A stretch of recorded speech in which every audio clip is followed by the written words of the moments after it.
Welcome to Atomic Motherhood, a podcast hosted by Nifty Chen. I'm your host, and we have a guest, Komal Negi, mother to a 15 months old, birthed her baby naturally at home, guiding women through pregnancy, postpartum, and beyond, holds expertise in prenatal yoga and postnatal recoveries. Childbirth educator and certified yoga teacher under Yoga Alliance. Hi Komal, can you tell us about how you got into like how you got into natural birthing and how was your journey as a mother? So yeah, hi Nifty. So when I realized I was pregnant, it was not a planned pregnancy; it was an unplanned pregnancy. So I was not ready for it properly, and if I say in a more mental level. So and when I got to know that I was pregnant, before that I was already into prenatal yoga. I was guiding women through prenatal yoga classes. So at the moment when I got pregnant, I was going through the same process like every other woman who get pregnant goes through. The woman goes and sees a gynecologist and gets all the tests done that is been recommended by doctors. So I was also going through all those processes, but then during those processes there came a point, and at that point I felt like the doctors I was meeting, the people I was meeting, they were not really having a conversation. When I wanted to have a conversation with them about birth, how the process of birth happens and everything. And that's when it struck to me that, this is not working for me. I want someone who want to talk about the whole process of birth. I know in a hospital setup, doctors are little busy. They have a lot of women to see, so they really do not have time to sit with you and have that conversation. And at that point, my search for some other care provider started. I was like, I want someone who I can talk to. And that's when I started reaching out to people who are working in the area of natural birthing, and through them only I reached out to one of the childbirth educator in Delhi, and through her I have reached out to a midwife who support. She's a traditional midwife, a birth keeper, who doesn't work in a hospital setup or a medical system. She works independently and supports women through their birth. So I reached out to her, and then I just started having conversations with her. We talked about birth and everything. And that's when I felt supported. I felt like, okay, there is someone who is listening to me and who is ready to fill me up with right knowledge towards the birth. So that's how I opted to birth outside the medical system, and in a way that felt personal, and something that, yes, this is how I want to birth. So this is how I took that step of going into a natural home birth rather than birthing in a hospital. And yeah, it changed everything. So they say how you birth really change everything about you, about your relationship with your baby later in your postpartum phase. And I did feel that difference because I'm a prenatal yoga trainer. I do talk to a lot of women out there who have been pregnant or who are going through their postpartum phase. And many times, because a mother didn't have a a birth experience like it should be, she had maybe a traumatic birth experience, it did affected her postpartum phase and her relationship with her baby. So when it came to those concerns, I didn't really face it because I had a birth experience like I have wanted. So yes, my birth experience really changed my dynamics with my baby in my postpartum phase, I would say.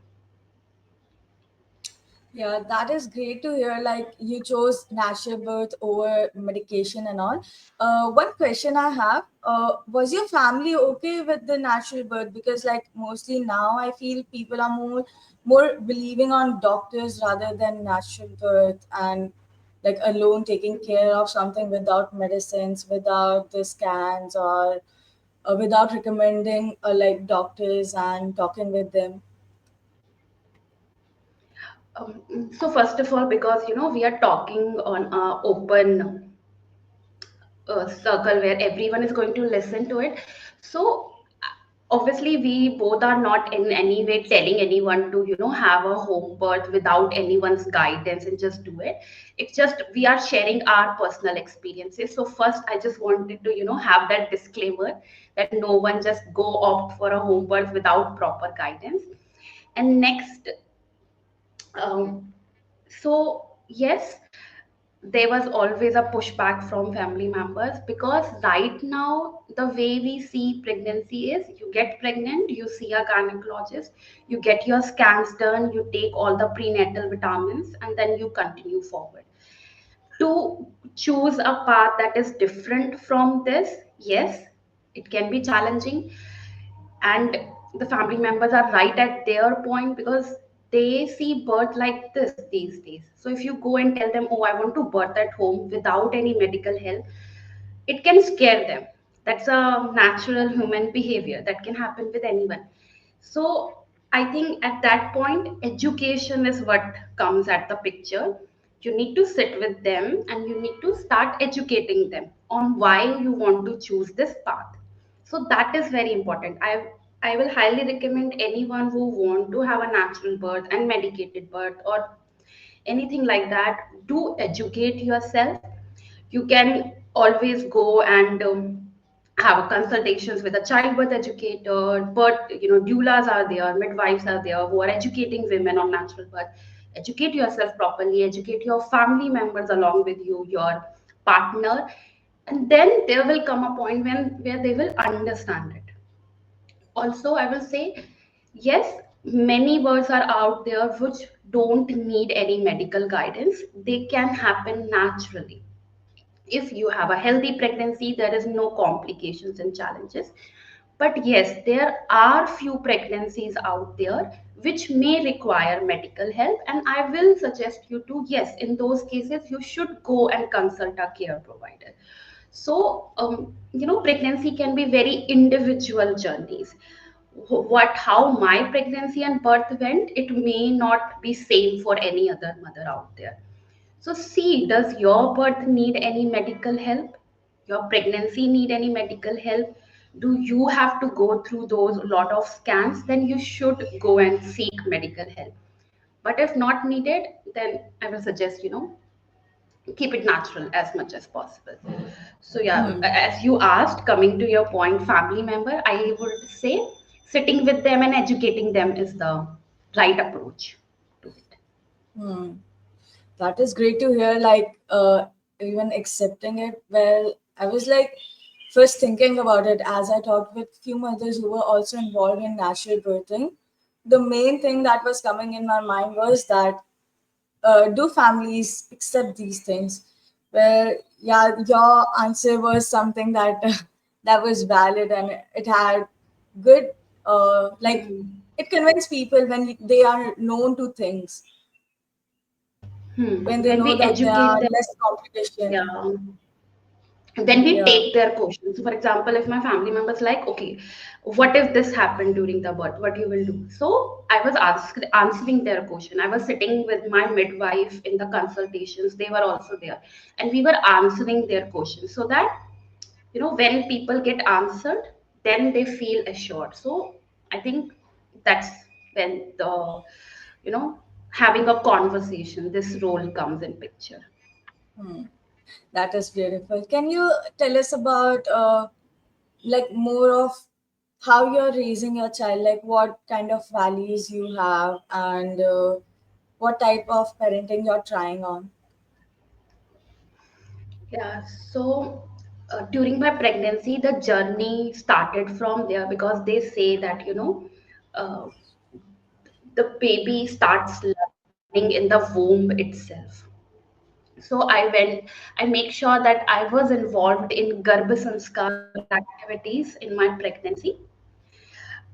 Many activities that helps to, build the brain of the baby in the womb, the brain development of the baby, because it is said that around 70 to 80% of brain development of the baby happens in the womb itself.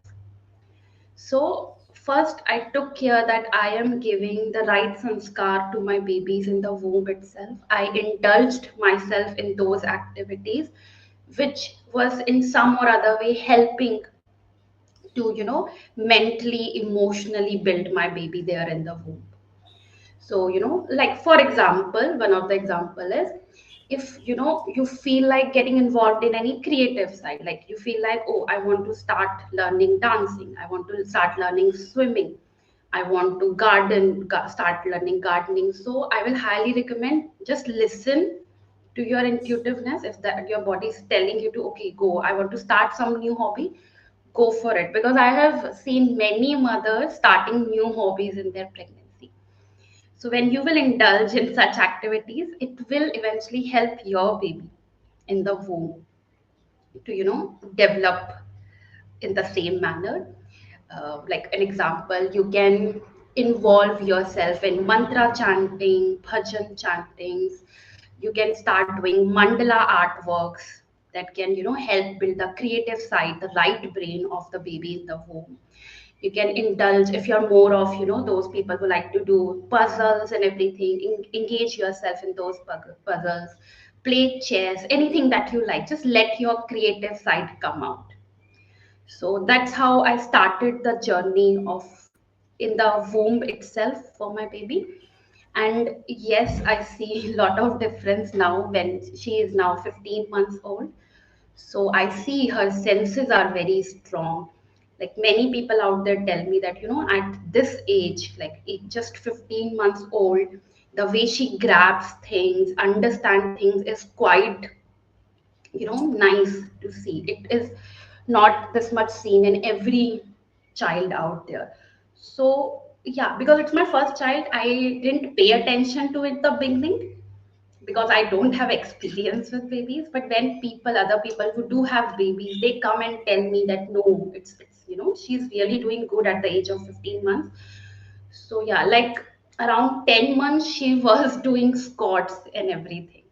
So yeah, I will very much give this credit to me involving myself in Garbha Sanskar activities. Now she's here now with us. We make sure from the day one that we were doing eye contacts with her. We are talking to her like any other human we will talk to. We didn't treat it her like, oh, she's a small baby. We used to talk to her, have a conversation. Okay, oh, now you have waken up. How are you feeling? How was your night? So, we were having all of those conversations from day one. Another way is to, connect with your baby after the birth is skin to skin. I make sure that she's having, good time period when she's there on my skin, she's there on my chest. So another thing that helps to build relationship with the baby, the connect with the baby once baby is there. And then massaging, involve, make sure in the starting months you are, you know so massaging is not just a ritual that you do to help baby get stronger in their joints and muscles. It's also a way of connecting with your baby. So that's how also I till a good time period of after the birth, I was making sure that I am only giving her the massage, and we are talking to her while we are giving the massage. We are telling her, oh, now we are moving your arm, now we are moving your shoulders. So keep having that conversation with your baby. Don't treat babies like, oh, like some people like to do, those baby sounds, like we talk to them like they're babies. So we're like, oh, guju guju and all. So I will say, no, just have a proper conversation with them, like you are, like we are doing right now. They understand everything. So that also help, build so much development, brain development for the babies. So yeah, these are the small things that I've been doing in pregnancy and after the birth, and yeah, I see the effect of it surely. Yeah, that is great. And one more question. How do you feel emotionally states of mother can affect breastfeeding journey? Like as I heard your like you have a lot of knowledge on breastfeeding, and you also I guess talk with mother about breastfeeding, right? Huh. So I'm not a professional lactation counselor. But yeah, I have a good experience of, of my personal experience of breastfeeding because I'm a first time mom, so it was a whole, a new journey for me. So yeah, I can very much connect to this process of breastfeeding because many times mothers come. I didn't face any, challenges with breastfeeding. Many mothers come and tell me that really had hard time with the baby coming on the breast because some babies were not able to latch in one go.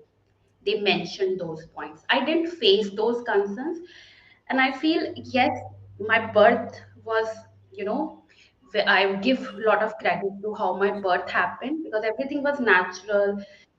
Just after she came earthside, she was put on my chest. We had that skin to skin touch right from the moment she came out.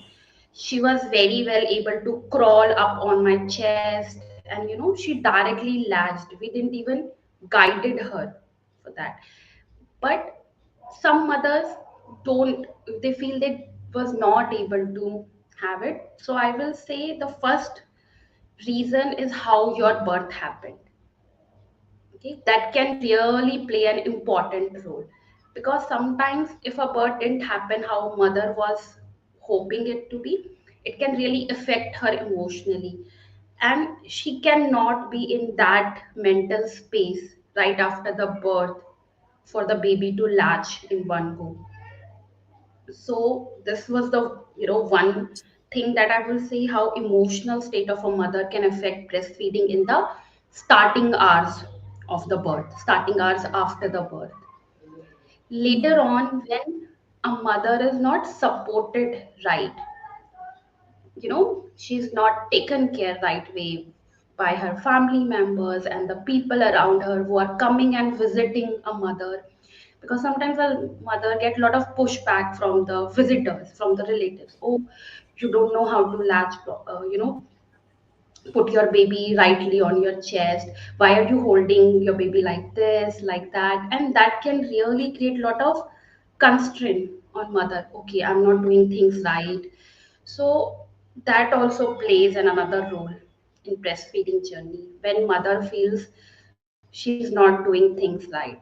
Like very common thing that we get to hear is, like in Hindi I will say, oh आप you know तुम्हारा दूध शायद कम बन रहा है इसलिए baby इतना रो रहा है. So when a woman hears such kind of things, it can really push her down, and then again she can go into a mental state where she just don't feel like giving it all. So these are few of the factors, how emotional levels and mental state of mother can affect the breastfeeding journey. Now, when she's told again and again, oh, you're not making enough milk, you don't know how to hold your baby is crying whenever she or he comes to your chest. So it can really affect the mother. And then even when everything was going good, she's making enough milk, it just stops after a point because she's not supported in a way that she should be. So yeah, that's another thing that we as family members, as visitors who are visiting new mom should take care of, choosing right words when visiting a mother because she's already going through a lot of changes in her body, in her hormones. There's one more question. You mentioned about your daughter struggling with having dark spots as patches in some parts of her body, and you resolved it without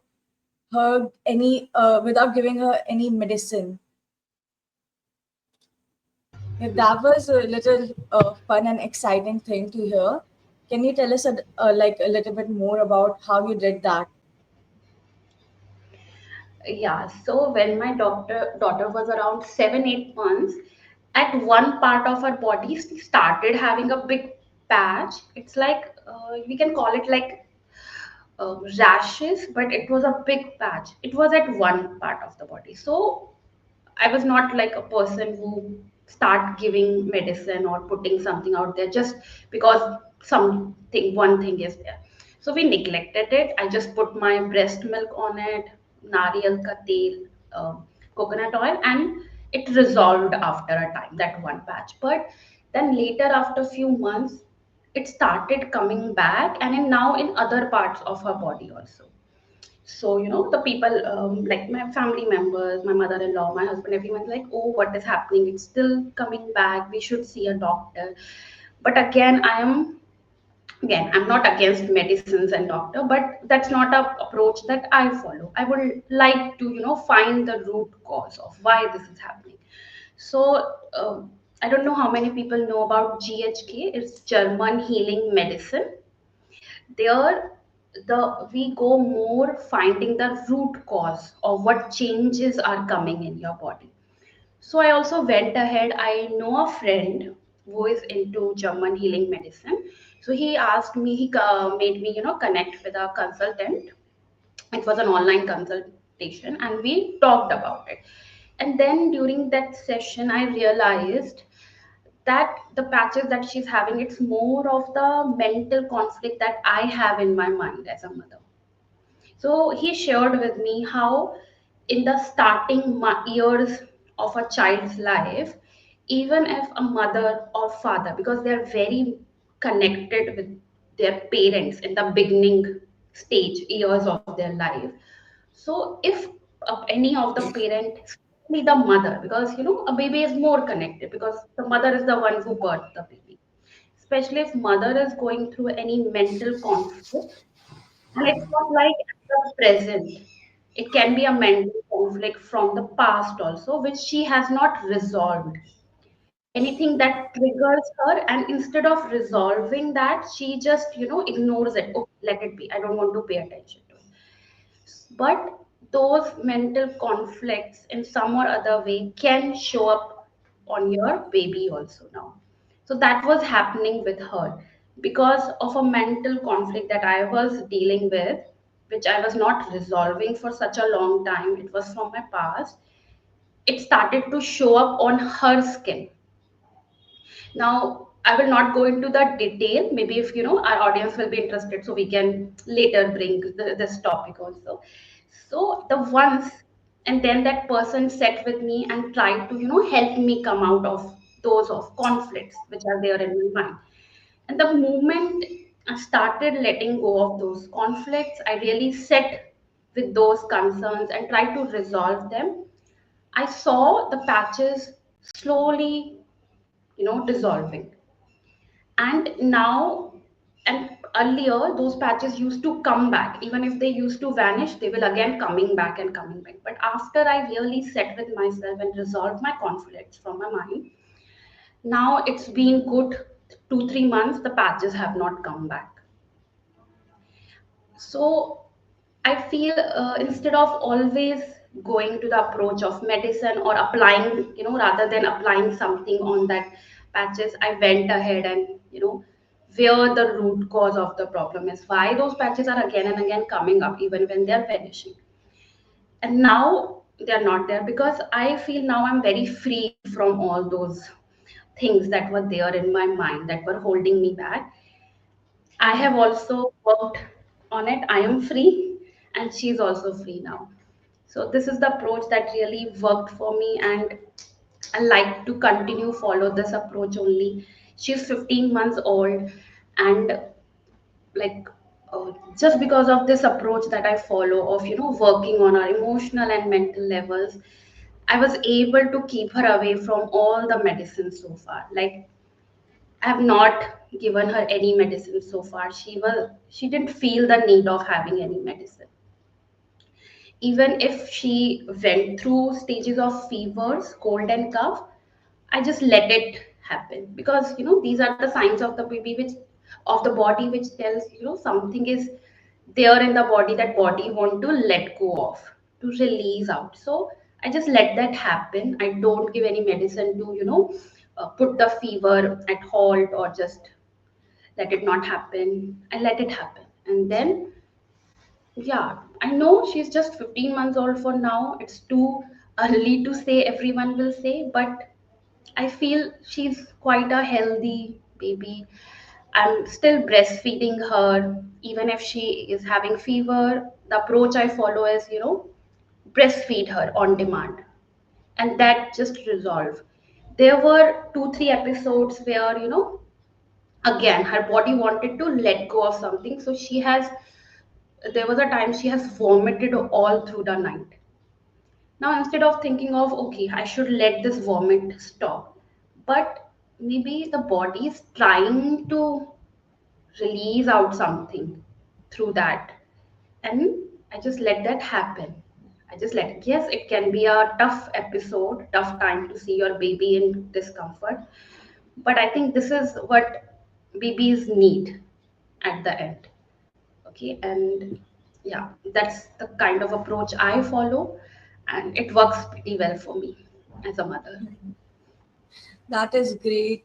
We have one more question, and then I would like to ask you like few small questions. Okay, so for one is, a mother is supposed to get back to her work as soon as after 6 to 7 months of her having baby, and then they just are rushing towards going to work and all. Do you feel like that must be affecting the baby?